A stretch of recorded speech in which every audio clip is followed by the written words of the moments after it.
the difference between vertical reservation quota and horizontal reservation quota. Vertical reservation quota அப்படிங்கிறது வந்து நீங்க PCO எம்பிசிஓ SC என்ன உங்களோட காஸ்ட் கேட்டகரியா இருந்தாலும் பிரிக்கிற சீட்ஸ் தான் வந்து வெர்டிகல் ரிசர்வேஷன் கோட்டா.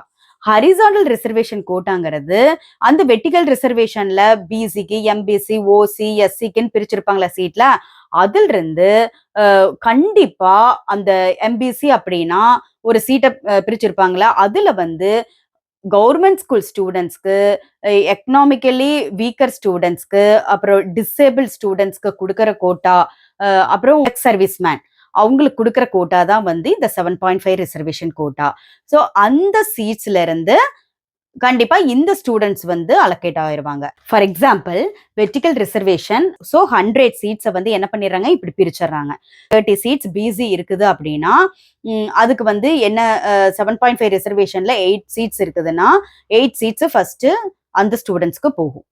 அதுக்கப்புறம் இருக்க ரிமைனிங் சீட்ஸ் தான் வந்து மற்ற ஸ்டூடெண்ட்ஸ்க்கு வரும். ஸோ இதுதாங்க பெனிஃபிட் 7.5 ரிசர்வேஷன் கோட்டால.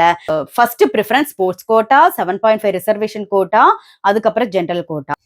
உங்களுக்கு ஸ்போர்ட்ஸ் கோட்டா பத்தி தெரியணுமா? ஸ்போர்ட்ஸ் கோட்டா எப்படி மார்க் அலோகேட் பண்றாங்க, எந்த அடிப்படையில வந்து மார்க் அலோகேட் பண்றாங்கன்னு தெரியணுமா?